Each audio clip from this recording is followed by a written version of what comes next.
مبسملا ومحمدلا ومصليا ومسلما أما بعد قال الله تبارك وتعالى في كلامه المجيد والفرقان الحميد أعوذ بالله من الشيطان الرجيم بسم الله الرحمن الرحيم وسيجنبها الأتقى الذي يؤتي ماله يتزكى اللهم صل على محمد وعلى آل محمد كما صليت على إبراهيم وعلى آل إبراهيم إنك حميد مجيد اللهم بارك على محمد وعلى آل محمد كما باركت على إبراهيم وعلى آل إبراهيم إنك حميد مجيد۔ معزز دوستو، آج 13 جنوری 2023 بمطابق 20 جمادی الثانی سن 1444 ہجری ہے۔ آج سے اگر ہم حساب لگائیں سن 13 ہجری کو نکال کے تو 44 میں اگر 13 جائیں تو پیچھے بنتے ہیں 31، تو 1431 سال پہلے 22 جمادی الثانی کو حضرت ابوبکر صدیق رضی اللہ تعالیٰ عنہ کا انتقال ہے۔ یعنی 2 دن بعد حضرت ابوبکر صدیق رضی اللہ تعالیٰ عنہ کو دنیا سے گئے ہوئے 1431 سال گزر جائیں گے۔ 22 جمادی الثانی سن 13 ہجری حضرت ابوبکر صدیق رضی اللہ تعالیٰ عنہ کا یوم وفات ہے۔ دراصل اسے بھی یوم شہادت کہنا چاہیے، لیکن یوم وفات کہنے کی بھی ایک وجہ ہے۔ آپ کہیں گے شہادت کا مطلب کیا ہے؟ حدیث پاک کے مطابق اگر کوئی موذی جانور ڈس لے اور اس کی وجہ سے بندہ فوت ہو جائے تو وہ بھی شہادت کی موت ہے۔ حضرت ابوبکر صدیق رضی اللہ تعالیٰ عنہ رسالت مآب علیہ الصلوۃ والسلام کے ساتھ رہتے تھے تو شہادت کی تمنا ان کے دل میں تھی، تو اللہ تعالیٰ نے شہادت کی تمنا پوری کی ہے ابوبکر کی، لیکن کسی کافر کی آنکھ کو ٹھنڈا نہیں ہونے دیا کہ وہ تلوار سے مار دے۔ اس کے لیے ترتیب یہ رکھی کہ سانپ جب ڈس رہا تھا حضرت ابوبکر کو تو زہر اس کا ان کے جسم میں گیا۔ غار ثور کے اندر رسول اللہ صلی اللہ علیہ وسلم نے لعاب مبارک لگایا تو جیسے کوئی زہر تھا ہی نہیں۔ ابوبکر صدیق کی ساری زندگی اتنی بہترین، محجبین، دل نشین، حسین گزری ہے، لیکن شہادت کے وقت، وفات کے وقت تو جو رب سے دعائیں مانگی تھی کہ اللہ ہمیں بھی اپنے راستے میں موت شہادت دے، تو رب کی قدرت کو یہ منظور نہیں تھا کہ کسی کافر کی آنکھ ٹھنڈی ہو اور وہ اسے تلوار سے مار دے اور وہ کہیں ہم نے پیغمبر کے سب سے بڑے ساتھی کو یوں قتل کیا ہے۔ تو اللہ نے ابوبکر کی دعا قبول کی، اسی زہر کے اثر سے انہیں انتقال دے دیا، کیونکہ دنیا سے جانا تو تھا ہی، تو اس زہر کے اثر سے شہادت بھی مل گئی اور کافر کی آنکھ بھی ٹھنڈی نہ ہوئی۔ تو بظاہر وفات ہے، کسی کافر کا مارنا نہیں ہے، تو اس لیے یوم وفات کہتے ہیں، ورنہ دراصل یوم شہادت ہے۔ یہ معاملہ انبیاء کے ساتھ بھی ہوتا ہے۔ رسالت مآب علیہ الصلوۃ والسلام بھی شہید ہے۔ آپ کہیں گے کیسے؟ حضور پاک علیہ السلام تو دنیا سے رخصت ہوئے ہیں، کسی کافر کی تلوار نہیں لگی۔ تو میں اس بارے میں آپ کی خدمت میں بات کرتے ہوئے کہتا ہوں، ظاہری طور پہ بات تو یہی ہے، لیکن صحابہ کرام رضی اللہ عنہ مجمعین بتاتے ہیں کہ حضور پاک علیہ السلام کو بھی رب نے شہادت دی ہے۔ کیوں؟ حضور دعا مانگتے تھے اللہ مجھے شہادت کی موت دے، تو اللہ نے حضور پاک کی اس دعا کو رد نہیں کیا، بلکہ شہادت کے رتبے کی ترتیب تبدیل کر دی ہے۔ سن 7 ہجری میں جس عورت نے حضور پاک کو زہریلا کھانا دیا، حضور پاک کے ساتھ ایک صحابی شریک تھے حضرت بشر ابن برا ابن معرور رضی اللہ عنہ، وہ فوت ہو گئے، لیکن کھانا حضور پاک کو مطلع کر رہا تھا مجھے نہ کھائیں۔ آپ علیہ السلام نے لقمہ اگل دیا تو لیکن وہ کچھ اثر اندر گیا تھا، اللہ نے اس وقت روک دیا۔ دنیا سے جانے کا وعدہ پورا کیا تو وہی اثر شامل کر دیا تاکہ حضور پاک کی دعا قبول ہو، شہادت بھی ملے، کسی کافر کی آنکھ ٹھنڈی بھی نہ ہو کہ وہ کہے ہم نے تلوار ماری ہے۔ اور یہی بات رسالت مآب علیہ السلام نے بطور اشارہ دنیا سے جاتے ہوئے خود بتا دی تھی۔ صحیح بخاری میں حدیث موجود ہے، اما عائشہ رضی اللہ عنہ کو اللہ کے رسول نے فرمایا تھا لا ازال اجد علم الطعام الذي اکلت بخیبر، میں اس کھانے کی تکلیف کا اثر محسوس کر رہا ہوں۔ یہ وفات کے وقت حضور پاک علیہ الصلوۃ والسلام نے فرمایا۔ تو ابو بکر اور رسالت میں آپ کی مماثلت ہے، دونوں دنیا سے جب تشریف لے گئے ہیں، اللہ کے حکم کے سامنے لبیک فرمایا ہے، تو دونوں کو رب نے شہادت دی ہے، بطور وفات دی ہے، تاکہ رتبے شہادت کے مل جائیں اور کسی دشمن کی آنکھ بھی ٹھنڈی نہ ہو۔ حضرت ابو بکر صدیق وہ شخص ہے جن کا خیال اللہ بھی رکھتے ہیں، اللہ کے رسول بھی رکھتے ہیں۔ میں ایک بہت بڑا جملہ کہہ رہا ہوں، آپ کہیں گے کیا مطلب؟ اللہ بھی خیال رکھتے ہیں، رسول اللہ بھی ان کا خیال رکھتے ہیں، یہ کیسے؟ میرے دوستو، اللہ تعالیٰ نے ہر مسلمان صحابی کو اسلام کے بعد تو بہت بڑی نعمتیں دی ہیں کہ وہ اسلام قبول کر کے حضور پاک کا گرویدہ بنا ہے، لیکن اسلام سے پہلے کئی لوگ ایسے ہیں جنہوں نے شرک کیا ہے، پر ابو بکر کی ایسی حفاظت تھی کہ انہوں نے اسلام سے پہلے بھی شرک کوئی نہیں کیا۔ حضرت ابو بکر کے ابا کا نام ہے عثمان بن عامر ابی قحافہ، تو یہ اپنے بچے کو نابالغی میں، چھوٹی عمر تھی، ساتھ لے گئے بت خانے میں اور کہا یہ بت ہے، یہ رزق دیتا ہے، یہ کھانا دیتا ہے، یہ پینا دیتا ہے، یہ کپڑے دیتا ہے، یہ فلاں، اور خود عبادت میں مصروف ہو گئے بتوں کی۔ بچے کو ٹھہرا دیا بھئی ان کے ساتھ ان کا انٹروڈکشن ہوگا، تعارف ہوگا، کوئی لین دین شروع ہوگی، کل یہ بھی پرستش کرنے آئے گا۔ تو حضرت ابو بکر صدیق کہتے ہیں میں نے اس وقت بت سے کہا، اوے بت مجھے بھوک لگی ہے یار، انی جائع فاطعمنی، مجھے بھوک لگی ہے، کھانا تو کھلا۔ کہتے ہیں فلم یجبنی، جواب اس نے کوئی نہیں دیا۔ یہ روایت ملا علی قاری رحمہ اللہ نے مرقات شرح مشکات میں لکھی ہے، جبار فی الجاہلیت و خوار فی الاسلام کی حدیث کی شرح میں لکھی ہے۔ تو حضرت ابو بکر کہتے ہیں میں نے انہیں کہا دوسری مرتبہ اس بت کو کہ یار اچھا یار اور چھوڑ دے، مجھے نیا کپڑا چاہیے، میں امی کے ساتھ ایک تقریب میں جاؤں گا، کوئی نیا سوٹ تو لا دے۔ فلم یجبنی، بت نے جواب نہ دیا۔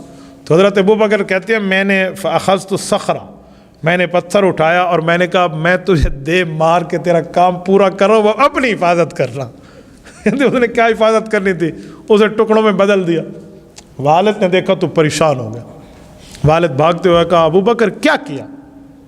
چھوٹا تھا، بچے کی عمر تھی، تو والد نے کوئی اتنا غصہ نہیں کیا، لیکن کھینچتے ہوئے میری اماں کے پاس مجھے لایا اور آ کر مجھے کہا، میری اماں کو کہا کہ یہی سکھایا ہے اس کو۔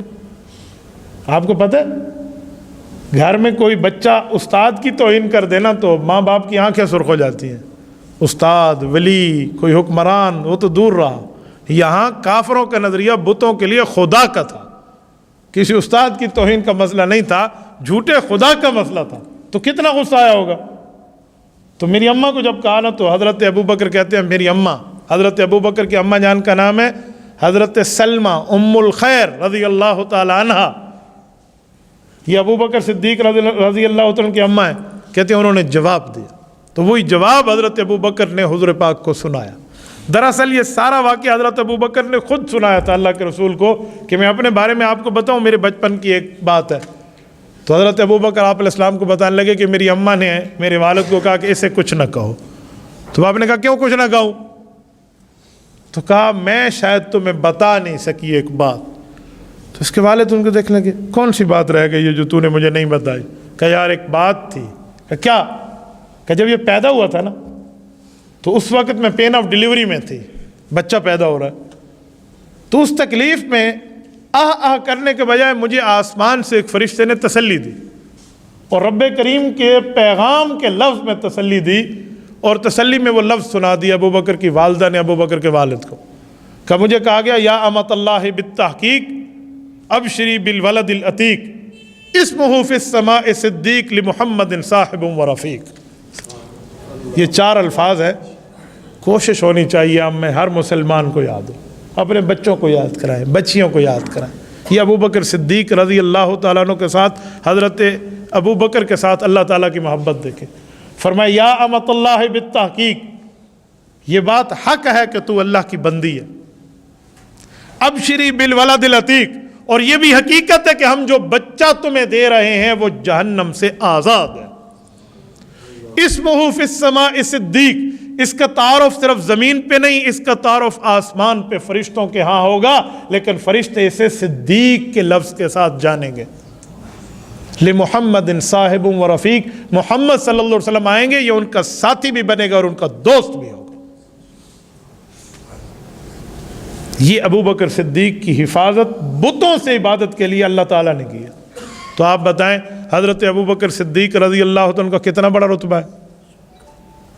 یعنی ایسا شخص آپ کو کہاں ملے گا کہ جب بت پرستی دنیا میں ہوتی تھی وہ بت پرستی سے باز رہا، شراب پی جاتی تھی، ابھی تک اسلام کا اعلان نہیں تھا کہ شراب حرام ہو، ابو بکر صدیق نے حالت جاہلیت میں یعنی کلمہ پڑھنے سے پہلے بھی شراب کا ایک قطرہ کبھی منہ کو نہیں لگایا۔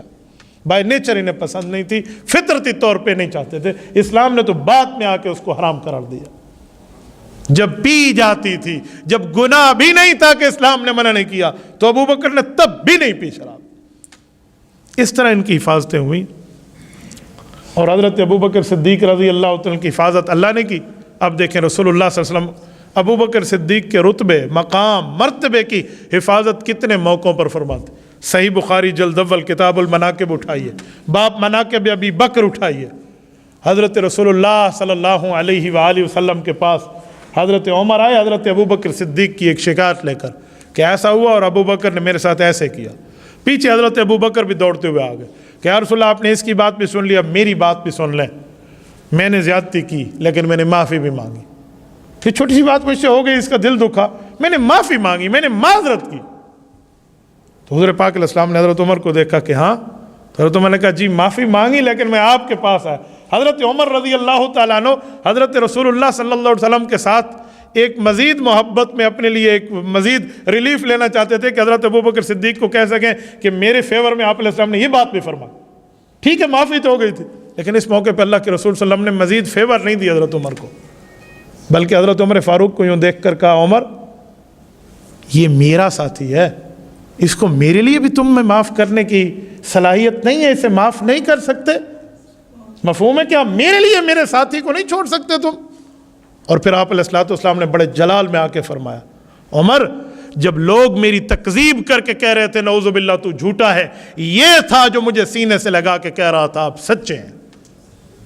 جب لوگوں نے میرے اوپر مال لگانا چھوڑ دیا، ابو بکر نے مال کے دروازے میرے لیے کھول لیے۔ انتم تارکو لی صاحبیا، تم میرے لیے میرے ساتھی کو نہیں چھوڑ سکتے؟ یعنی اتنی حفاظت کے معاملات میں پیش نظر کسی کو رکھنا، یہ ابو بکر صدیق کا مقام۔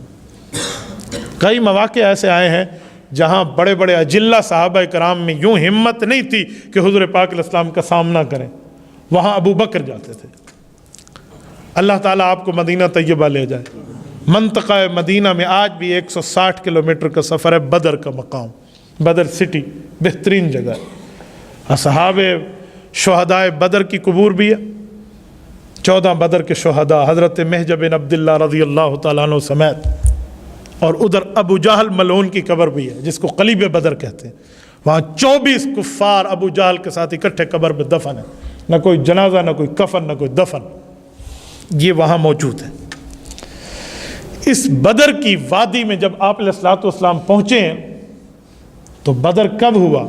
سن 2 ہجری میں، اب 1444 ہجری ہے، 1442 سال پہلے کی بات کر رہا ہوں۔ رسالت امام علیہ السلام نے دعا شروع کی، 313 صحابہ، ادھر 1000 کافر، یوں دعا مانگی، یوں ہاتھ جاتے جاتے یہاں تک پہنچ گئے تھے۔ جو کندھے پہ چادر تھی وہ نیچے سرک کے گر رہی تھی، اور رسالت امام علیہ السلام کے دعا کے یہ لفظ تھے اللہم ان تہلک هذه العصابہ لا تعبد فی الارض، میرے مولا یہ میری محنت آج اس دنیا میں ختم ہو گئی، تیرا نام کیسے دھرتی پہ لیا جائے گا؟ یہ مؤمنین اور توحید پرستوں کے لوگ ملے، اپنی محنت کی شکل میں لایا ہوں۔ یوں دعائیں مانگی جا رہی، اور آپ علیہ السلام رو رہے ہیں اور رب کریم سے مناجات کر رہے ہیں، اور ایک لمبا وقت گزر گیا۔ اس موقع پہ کوئی صحابی حضور پاک کے قریب جانے پہ تیار نہیں ہے۔ حضرت ابو بکر گئے اور کندھے سے چمٹ کے آپ علیہ السلام کی مہر نبوت کو بوسہ دے کر کہا کہ یا رسول اللہ آپ یہ چادر بھی صحیح فرما لیں، اور میں یقین سے کہتا ہوں کہ آپ کے ان آنسوؤں کو رب ضائع نہیں کرے گا۔ اس طرح کے تسلی کے الفاظ کسی امتی میں ہمت نہیں ہوتی کہ وہ نبی کو تسلی دے سکے۔ امتی کہاں نبی کو تسلی دے سکتا ہے؟ لیکن یہ وہ الفاظ ہیں جو ابو بکر صدیق کی زبان سے گویا اللہ تعالیٰ نے جاری کرائے ہیں۔ بعض موقعوں پہ اللہ تعالیٰ کسی اپنے بندے کے منہ سے وہ لفظ جاری کرا دیتے ہیں جس سے نبوت کو تسلی ملتی ہے۔ جیسے حضرت رسول اللہ جب آئے تھے غار حرا سے اور آپ علیہ السلام نے فرمایا تھا زمیلونی، مجھے چادر پہنا دو، اور وحی کے نزول کا بوجھ تھا، تو حضرت اماں خدیجہ نے تسلی دیتے ہوئے فرمایا تھا نا واللہ لا یخزئک ابدا، اللہ آپ کو ضائع نہیں کرے گا، انک لتصل الرحم وتحمل القلب وتقرئ الضیف وتکسب المعدوم وتعین علی نوائب الحق. آپ تو مہمان کا اکرام کرنے والے ہیں، ان کے لیے کماتے ہیں جن کے لیے کمانے والا کوئی نہیں ہے، آپ تو ہاتھ ساتھ میں ساتھی ہیں، آپ تو مہمان کی عزت کرتے ہیں، آپ تو صلہ رحمی کرتے ہیں، اللہ آپ کو ضائع نہیں کرے گا. آپ اٹھائیے صحیح بخاری کی کوئی شرح اٹھا لیں، چلو عربی شرح چھوڑے، میں آپ کو اردو شرح مفتی تقی عثمانی صاحب دامت برکاتہم کی انعام الباری اٹھائے، وہ اس حدیث کے تحت لکھتے ہیں کہ خلاصہ یہ ہے کہ یہ لفظ حضرت خدیجہ کے کیسے ہیں، کیا خدیجہ رضی اللہ عنہا امتیہ ہو کر حضور کو تسلی ایک نبی کو دے سکتی ہیں؟ کہا زبان خدیجہ کی تھی، لفظ اللہ کے القاء کیے ہوئے تھے، وہ اللہ کے الفاظ میں حضور کو تسلی آئی تھی. تو یہاں بھی ایسے حضرت ابوبکر صدیق رضی اللہ تعالیٰ عنہ کی زبان سے یہ جو الفاظ ہیں آپ علیہ الصلوۃ والسلام نے وہاں پر دعا پوری فرما لی ہے. تو اس طرح حضرت ابوبکر کا مرتبہ. اور کبھی کوئی شخص چلتے ہوئے حضرت ابوبکر صدیق سے تھوڑا آگے چلنے لگے نا تو حضور پاک علیہ السلام ٹوک دیا کرتے تھے، فرماتے تھے، تنبیہ کرتے تھے کہ ابوبکر کے آگے نہ چلو. اور کئی موقع تو ایسے آئے ہیں جہاں پر وجہ بھی بتا دیا کہ آگے کیوں نہ چلو. میں ایک حدیث پاک آپ کی خدمت میں لاتا ہوں، یہ کتاب السنہ میں حضرت امام ابوبکر عاصم الشیبانی رحمہ اللہ کتاب السنہ میں حدیث پاک لائے ہیں. حضرت ابو دردہ رضی اللہ تعالیٰ عنہ کی حدیث ہے، کتاب السنہ جلد نمبر 2 صفحہ 578 کی. حضرت ابی دردہ کہتے ہیں رعانی رسول اللہ صلی اللہ علیہ وسلم وانا امشی بین یدی ابی بکر رضی اللہ عنہ. کہا ایک مرتبہ میں ابو بکر صدیق کے ساتھ چلتے ہوئے تھوڑا آگے چلنے لگا، ابو بکر میرے پیچھے تھے، رسول اللہ صلی اللہ علیہ وسلم نے مجھے دیکھ لیا اور فرمایا لما تمشی امام من ہوا خیر منک، ابو دردہ اس سے آگے چل رہے ہو تم سے بہتر ہے، اس کے آگے چل رہے ہو جو تم سے بہتر ہے، کیوں چل رہے ہو؟ لما تمشی، سوال پوچھو کیوں چل رہے ہو، آپ کو تو اس کے آگے نہیں چلنا چاہیے. اور پھر اگلا جملہ فرمایا ان ابا بکر خیر من طلعت علیہ الشمس وغربت. کہ اس دھرتی پہ رب نے سورج کو تخلیق کیا ہے، جہاں سورج طلوع ہوتا ہے، جہاں سورج غروب ہوتا ہے، جو اس کی روشنی اور اس کی غربت، اس کے طلوع اور غروب کو دیکھتا ہے، ان سب کی زندگیوں میں سب سے افضل ہے تو ابو بکر صدیق ہے. من طلعت علیہ الشمس وغربت، جہاں سورج طلوع ہوا، جہاں سورج غروب ہوا. یہ رسالت امام علیہ الصلوۃ والسلام نے اس حد تک حضرت ابوبکر صدیق رضی اللہ تعالیٰ عنہ کی حفاظت کے طور پہ فرمایا. اور یہی بات تمام صحابہ کرام حضرت ابوبکر کے بارے میں جانتے تھے.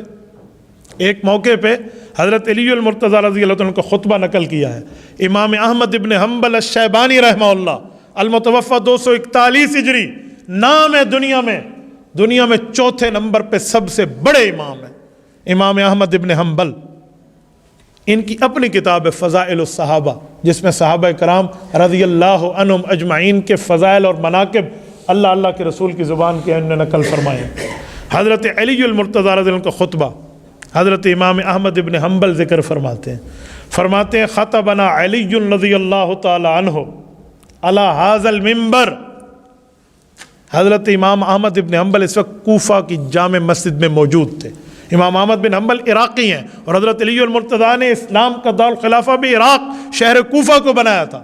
تو اسی جگہ موجود ہے، اسی منبر کی طرف اشارہ کر کے امام احمد بن حنبل فرماتے ہیں کہ اسی منبر پہ جہاں آج بیٹھ کر میں تمہیں قرآن اور حدیث کی تعلیم دے رہا ہوں، ایک وقت تھا اسی منبر پہ حضرت علی المرتضیٰ بیٹھے تھے اور خطبہ دے رہے تھے. فحمد اللہ وذکرہ ما شاء ان یذکرہ.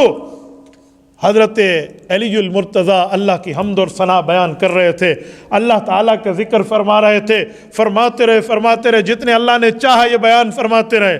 اور آخر میں حضرت ابوبکر کی بات آئی تو ایک ہی جملے میں ابوبکر صدیق کی فضیلت یوں بیان فرمایا ان خیر الناس بعد رسول اللہ صلی اللہ علیہ وسلم ابو بکر.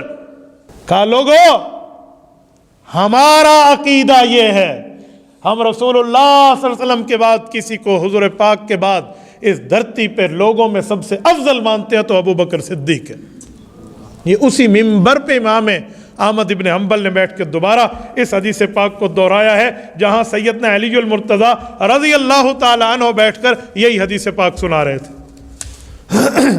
اور میرے دوستو، حضرت امام ابو بکر الآجوری رحمہ اللہ البغدادی، ان کی کتاب ہے کتاب الشریعہ، حدیث پاک سے بھرپور کتاب ہے، صحابہ اکرام کے اقوال، اہل بیت عظام کے فتاوی جات، فقہاء امت کی باتیں، ان نے اس کتاب سے اس کو بھر دیا ہے، کئی جلدوں پر ہے۔ اس کی چوتھی جلد کے صفحہ 7871 کو پڑھنے لگا ہوں۔ حضرت انس ابن مالک رضی اللہ تعالیٰ عنہ کا فرمان امام آجوری رحمہ اللہ لائے ہیں، وہ فرماتے ہیں، اس حدیث پاک پڑھنے سے پہلے ایک جملہ کہتا ہوں، یہ وہ حدیث ہے جس کو سننے سے پہلے آپ ایک بات سمجھ لیں۔ حضور پاک صلی اللہ علیہ وآلہ وسلم نے بڑے بڑے صحابہ کو جنت کی خوشخبریاں دی ہیں، تو جنتی، تو جنتی، تو جنت، جیسے عشرہ مبشرہ ہیں، جیسے باقی ہیں، نام لے کر بتا۔ حضرت علی المرتضیٰ کو فرمایا میں جنت میں تیرا گھر اپنے گھر کے سامنے دیکھ کر آیا ہوں۔ حضرت عمر کو فرمایا جنت میں تیرا گھر میں نے دیکھا اور مجھے فرشتوں نے کہا کہ تیری دلہن اندر بیٹھی ہے، یعنی حور، میں اندر نہیں گیا عمر، مجھے تیری غیرت یاد آ گئی۔ حضرت عمر رضی اللہ عنہ عرض کرنے لگے یا رسول اللہ آپ پہ کوئی غیرت؟ کہا نہیں میں تو نہیں گیا، میں نے کہا گھر والے سے میں نے نہیں پوچھا۔ اس طرح ایک ایک کو حضور پاک علیہ وسلم نے جنت کی خوشخبریاں دی ہیں۔ لیکن ابو بکر صدیق کے ساتھ تعلق کیسا ہے؟ حضرت ابو بکر صدیق کے ساتھ جنت کے معاملے میں رسول اللہ کا تعلق کیسا ہے؟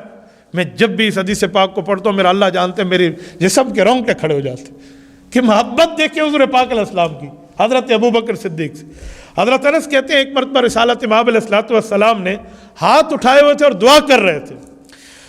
رفع رسول اللہ صلی اللہ علیہ وسلم یدہ وقال، ہاتھ اٹھائے ہوئے اللہ سے دعا کی، فرمایا اللہم اجعل ابا بکر معی فی درجتی یوم القیامہ، ابو بکر ایسا میرا صحابی ہے میرے اللہ، جنت میں بھی میرے مقام میں اس کو میرا ساتھی بنا دینا۔ صرف یہ نہیں کہا یہ جنتی ہے، صرف یہ نہیں کہا تجھے جنت ملے گی، اس سے اوپر کا معاملہ ہے۔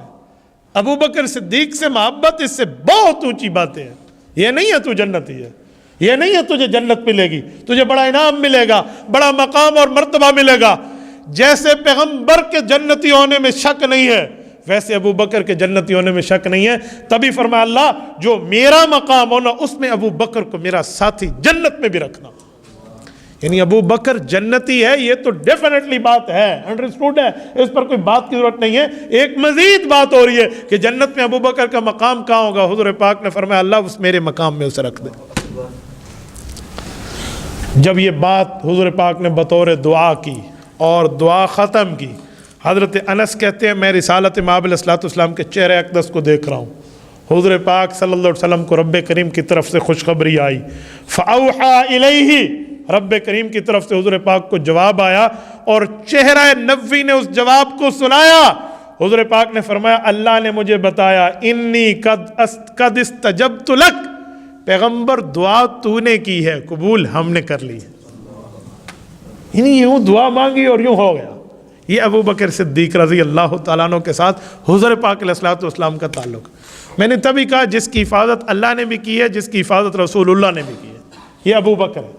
حضرت ابو بکر صدیق رضی اللہ تعالیٰ عنہ کا مقام اور مرتبے کے لیے میں صرف ایک ہی لفظ کہتا ہوں، حفاظت رسالت میں اگر کوئی صحابی بھی نہ ہو نا، اکیلا ابو بکر کافی ہے۔ کیسے؟ ہجرت کی رات اکیلا ابو بکر تھا نا، دشمنوں کے نرغے سے نکال کے لائے ہیں۔ کتنی جگہ سے؟ 500 کلومیٹر کے زائد کا سفر بنتا ہے مدینہ طیبہ اور مکہ مکرمہ۔ آج بہترین قسم کے روڈ ہیں مدینہ طیبہ سے مکہ مکرمہ کی جو ہجرت ہائی وے ہے، باقی روڈوں پر تو 120 کی سپیڈ کی اجازت ہے، وہاں 140 کی اجازت ہے، وہاں بورڈ لگے ہوئے ہیں، یعنی اتنا تیز آپ جا سکتے ہیں۔ شاید تیز سے تیز بندہ گاڑی بھی بگائے نا ان روڈوں پر 500 کلومیٹر کے لگ بھگ، ورنہ 3-3.5 گھنٹے کہیں نہیں گئے، شاید اس سے زائد 4 لگتے ہوں گے۔ میں 3 کہہ رہا ہوں، اگر زائد بھی بندہ بگائے اور اس پہ 2-4 مخالفے یعنی کہ چالان بھی برداشت کر لے۔ میں نے الحمدللہ روڈ پر کئی مرتبہ ڈرائیو کی ہے، بائی ایئر بھی آیا ہوں، بائی روڈ بھی آیا ہوں۔ یہ طریقے ہجرت اسے کہتے ہیں، ہجرت آئی ہوئے۔ آج تو جو زمانہ ہے جہازوں کا، گاڑیوں کا، بہترین قسم کی ہم جو ہے نا کار میں وہاں سفر کر رہے ہوتے ہیں، یہ سفر ابو بکر صدیق کا رسالت مآب کے ساتھ ایمرجنسی کی حالات میں تھا اور پیدل تھا. بعض جگہ اونٹنی ہے، بعض جگہ ہے، یا بعض جگہ نہیں ہے تو پیدل چل رہا ہے. اکیلا ابو بکر ہے، اور اکیلا ایسا ہے، حضرت امام ابن القیم رحمہ اللہ نے زاد المعاد فی ہدی خیر العباد میں لکھا ہے، احیانا یمشی یمینا و یمشی شمالا و یمشی اماما و یمشی خلفا کما لک یا ابا بکر. حضور پاک علیہ السلام نے تو ایک موقع پہ پوچھ بھی لیا کہ ابو بکر کبھی دائیں کبھی بائیں کبھی آگے کبھی پیچھے مختلف طرح سے چل رہے ہو، ایک سائڈ میں نہیں چلتے. تو ابو بکر صدیق رضی اللہ عنہ نے عرض کیا یا رسول اللہ اگر حکم ہے تو میں ایک ہی سائڈ پہ چلوں گا، اور اگر میری مرضی پوچھے تو میری رائے ہے مجھے چاروں طرف چلنا چاہیے. فرمایا کیوں؟ کہا میں اکیلا ہوں اور آپ اللہ کی امانت ہیں، آپ کی حفاظت میرے ذمے ہے. زہ نصیب جب میں دائیں طرف سے مطمئن ہو جاتا ہوں کہ اب یہاں سے کوئی وار نہیں ہوگا تو پھر اپنی سائڈ بدلتا ہوں، پھر اس طرف سے اطمینان کے بعد دوسری اور تیسری اور چوتھی سائڈ پہ آتا ہوں. تو اس کے تحت علماء کہتے ہیں اکیلا ابو بکر ہو نا تو ذات رسالت کی حفاظت کے لیے کافی ہے، وہاں کسی اور کی ضرورت نہیں ہے. تو اس سے اندازہ لگا لیں سیدنا ابو بکر صدیق رضی اللہ تعالیٰ کا مقام اور مرتبہ کتنا ہے. 2 دن کے بعد ان کی یوم وفات ہے اور وہ 1431 سال پورے ہو رہے ہیں. میں نے گفتگو آپ کی خدمت میں کی ہے اور بڑے درد دل سے آپ کو کہوں گا کوشش کریں یہی باتیں اپنی نسلوں تک پہنچائیں، اپنے گھر بتائیں، اپنی فیملیز کو بتائیں، اپنے بچوں کو سنائیں. اور رات کو سوتے وقت انہیں 2 ڈرامے کی قسط دکھانے سے بہتر ہے حقیقت بتاؤ.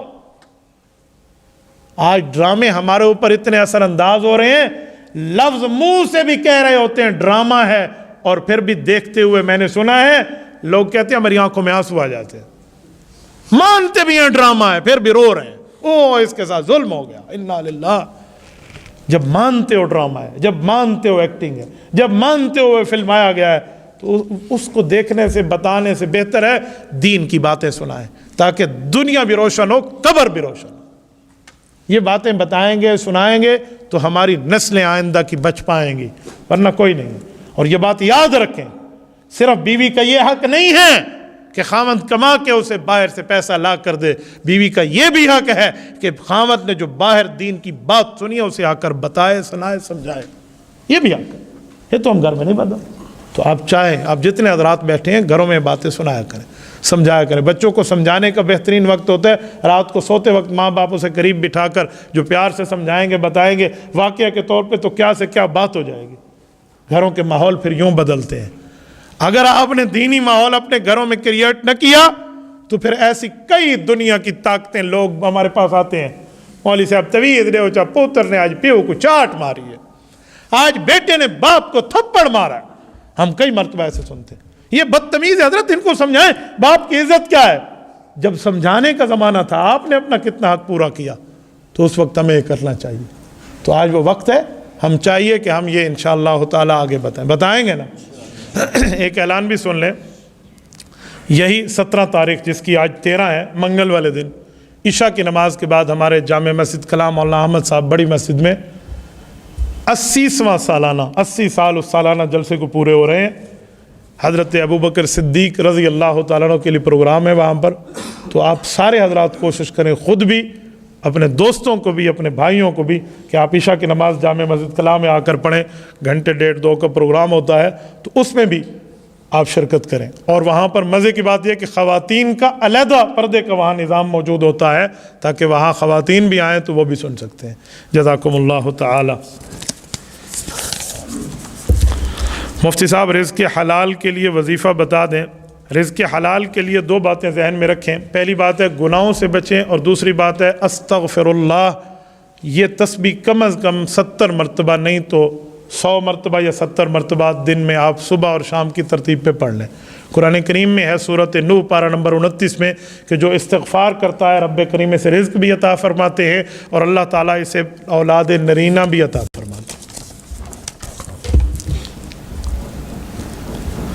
مفتی صاحب ہم نے ایک پلاٹ خریدا ہے، اس کے کچھ سال بعد نفع پر اسے فروخت کرنے کے لیے، اس پر اب زکوٰۃ دینی ہوگی یا نہیں؟ جی ہاں، جو آپ نے کاروبار کی نیت سے پلاٹ خریدا ہے کہ پھر اسے بیچیں گے، جتنی قیمت اس کی بڑھتی جائے گی وہ کمرشل ویلیو پہ آپ کی زکوٰۃ بھی اتنی ہی ترتیب پہ جائے گی. مفتی صاحب ایک لائٹ بینک اسلامک بینک ہے، آفس بوائے بولتے ہیں، میری نوکری وہاں جائز ہے کام کی؟ میں نہیں سمجھتا کہ کوئی اسلامک ترتیب میں ان کی یہاں ہے. وہ تو چند بینک ہے جن کے اوپر علماء کرام میں سے کچھ طبقے نے اس کو جائز کہا ہے. میں بینک کی نوکری کی کبھی ایڈوائس بھی نہیں دیتا اور کبھی اس کو جائز بھی نہیں کہتا. باقی جن کو علماء کرام نے کہا ہے اس میں تو چلو گنجائش ہے کہ اس پر علماء کی جیوری فیصلہ کر چکی ہے. باقیوں کے لیے اگر فتویٰ یا جواز کی صورت ہے تو وہ پروف کرے, باقی ان کے پاس ہے نہیں. عام طور پہ یہ سودی ہوتے ہیں, بس انہیں ادھر ادھر وہ کام کیا ہوتا ہے, یا تو 100% کوئی معاملہ ہو تب جا کر اس پہ بات کی جا سکتی ہے. پتہ نہیں اس پہ ہو نہ ہو, میں کہوں نہیں اس بینک میں بھی ہے, وہ بینک نہ ہوں جن کو اسلامی کہا گیا ہے, تو پھر آپ کو گناہ نہیں ملے گا. میری گردن کل قیامت میں جہنم کی پل بنے گی. تو میری گردن میں تو وہ طاقت نہیں ہے کہ میں سود کے پیسے کے لیے اپنی گردن کو جہنم کی پل بنوا لوں. جزاکم اللہ تعالی. اقول قولی ھذا واستغفر اللہ وآخر دعوانا ان الحمد للہ رب العالمین.